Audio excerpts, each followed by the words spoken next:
এখন শুনবেন আজকের গুরুত্বপূর্ণ খবরের শিরোনাম। কাশ্মীরে পর্যটকদের উপর হামলার গোয়েন্দা তথ্য আগে ছিল, কর্মকর্তাদের দাবি। ইউরেনিয়াম সমৃদ্ধকরণে পূর্ণ অধিকার দাবি ইরানের। আমেরিকার কাছ থেকে সামরিক সরঞ্জাম কিনছে ভারত। পদত্যাগ করলেন হুতি বিরোধী জোটের প্রধানমন্ত্রী, ইয়েমেনে অস্থিরতা নতুন মোড। ভারত পাকিস্তানি শত্রুতার মূল কেন্দ্রবিন্দু কাশ্মীর বিতর্ক, ফক্স নিউজকে পাকিস্তানি রাষ্ট্রদূত। দক্ষিণ সুদানি হাসপাতালে বিমান হামলায় 7 জন নিহত। কাশ্মীরে পর্যটকদের উপর হামলার গোয়েন্দা তথ্য আগেই ছিল, কর্মকর্তাদের দাবি। ভারত নিয়ন্ত্রিত জম্মু ও কাশ্মীরে পর্যটকদের নিশানা করে 19 এপ্রিলের কাছাকাছি সময় হামলা হতে পারে বলে স্থানীয় নিরাপত্তা কর্মকর্তাদের সতর্ক করা হয়েছিল। ভারতীয় গোয়েন্দা ব্যুরো আইবি এবং অন্যান্য সংস্থা স্থানীয় কর্মকর্তাদের এই সতর্ক বার্তা দিয়েছিল। আইবি ও অন্যান্য সংস্থার সংশ্লিষ্ট কর্মকর্তারা বলেন, ভারতের কেন্দ্রশাসিত অঞ্চল ইউটি ও শ্রীনগরে 19 এপ্রিল প্রধানমন্ত্রী নরেন্দ্র মোদীর নির্ধারিত সময়সূচি ছিল।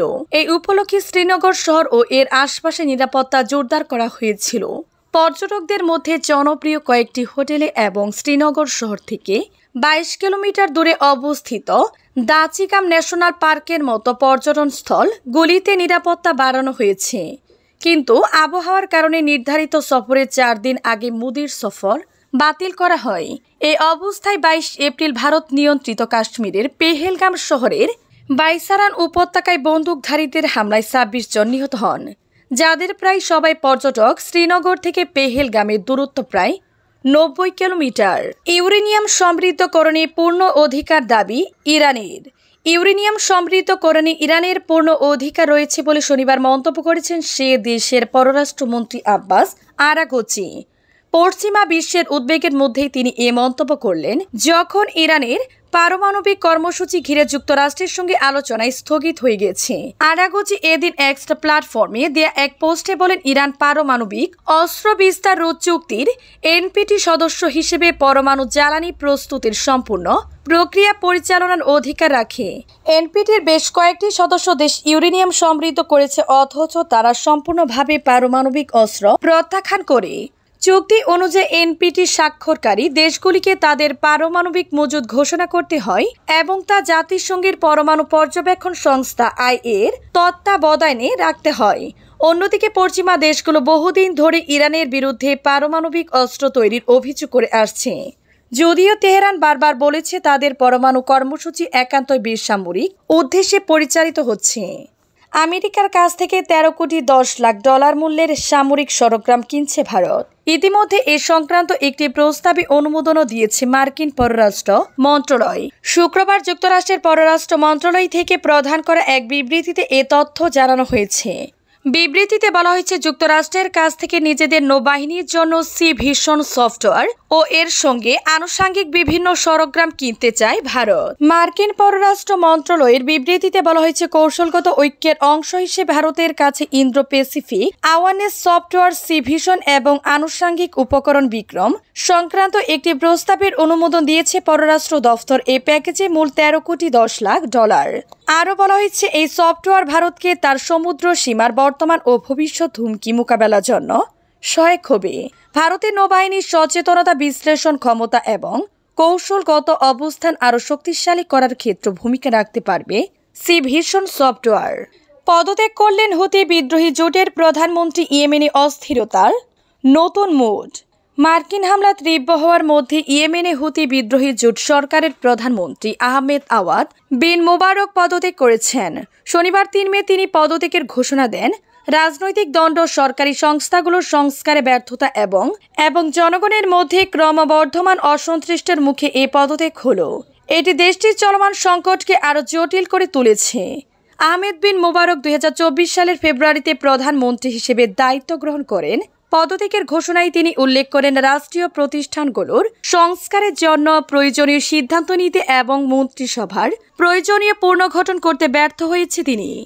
আহমেদ সরকারের অভ্যন্তরীণ রাজনৈতিক দ্বন্দ্ব এবং কাঠামোগত সমস্যার কথা উল্লেখ করেন, যা তার দায়িত্ব পালনে বাধা সৃষ্টি করছে। এছাড়া জনগণের মধ্যে ক্রমবর্ধমান অসন্তুষ্ট, বিশেষ করে অর্থনৈতিক সংকট, দুর্নীতির অভিযোগ এবং সরকারি সেবার অবনতির কারণে তার প্রতি চাপ বেড়েছে। ইয়েমেনের অস্থায়ী রাজধানী এডেনে অবস্থিত সরকারের একটি সূত্র জানিয়েছে, বিন মোবারকের স্থলাভিষিক্ত হিসেবে অর্থমন্ত্রী সালেম বিন ব্রেককে নিয়োগ দেওয়া হবে। সূত্রটি আরও বলেছে, তিনি বিন ব্রেক সরকারের মধ্যে দুর্নীতি থেকে দূরে থাকার জন্য সুনাম অর্জন করছেন। ভারত পাকিস্তানের শত্রুতার মূল কেন্দ্রবিন্দু কাশ্মীর বিতর্ক। ফক্স নিউজকে পাকিস্তানি রাষ্ট্রদূত, ভারতের সঙ্গে নতুন করে পাকিস্তানের সম্পর্ক অবনতি হওয়ার মূল কারণ কাশ্মীর সমস্যা। কয়েক দশকের পুরনো এই সমস্যার স্থায়ী সমাধান না হলে পারমাণবিক শক্তিধর এই দুই প্রতিবেশী দেশের মধ্যে শান্তি সম্ভব নয়। তাই এই সমস্যার সমাধান করতে আন্তর্জাতিক মহলের প্রতি আহ্বান জানিয়েছেন যুক্তরাষ্ট্রে নিয়োজিত পাকিস্তানের রাষ্ট্রদূত রেজওয়ানা সাইদ শেখ। আজ শনিবার ফক্স নিউজ ডিজিটালে সম্প্রচারিত এক সাক্ষাৎকারে তিনি এই কথাগুলো বলেন। রেজওয়ান সাইদ শেখ বলেন, সামরিক কোনো সমাধান নয়, কাশ্মীর সমস্যার স্থায়ী সমাধান দরকার। প্রেসিডেন্ট ডোনাল্ড ট্রাম্প কাশ্মীর সমস্যার সমাধানে অংশ নিয়ে তার চুক্তির মাধ্যমে সমস্যার সমাধানের উত্তরাধিকারে সমৃদ্ধ করতে পারেন।